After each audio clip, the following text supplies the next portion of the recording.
वो निरपराधी है और रिपोर्ट हुई, उनको पकड़ना पड़ेगा, उनको ये उसका प्रारब्ध है।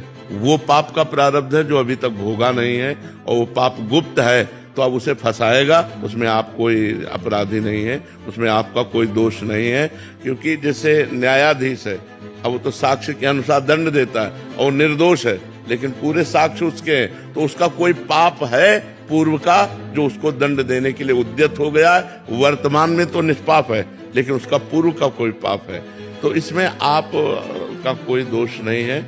उस समय सही है, लेकिन पीछे उसने कोई पाप किया जो उसे फंसा रहा है, जो उसे थप्पड़ चलवा रहा है। वो कह रहा है मैं कसम से कह रहा हूं मैंने पाप नहीं किया, ये अपराध नहीं किया।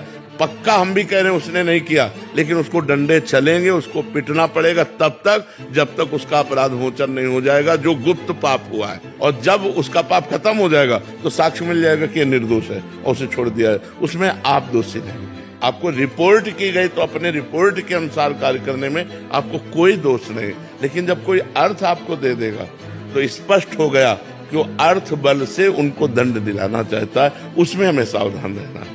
बकाया इस पर कोई आप अंतर्यामी नहीं, आपको दंड देना ही पड़ेगा, आपको करना ही पड़ेगा। अगर आप नहीं करते हैं तो आपके ऊपर ब्लेम लग जाएगी कि उस पार्टी ने आपको अपने अधीन करने के लिए कुछ किया है, तो इसलिए आप इसमें निर्दोष है। इसमें तो हमें कोई दोष नजर नहीं आ रहा।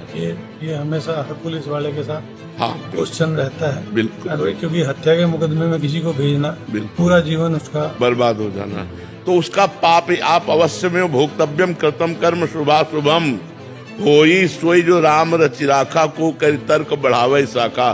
भोग भोगना पड़ेगा, अवश्य भोगना पड़ेगा।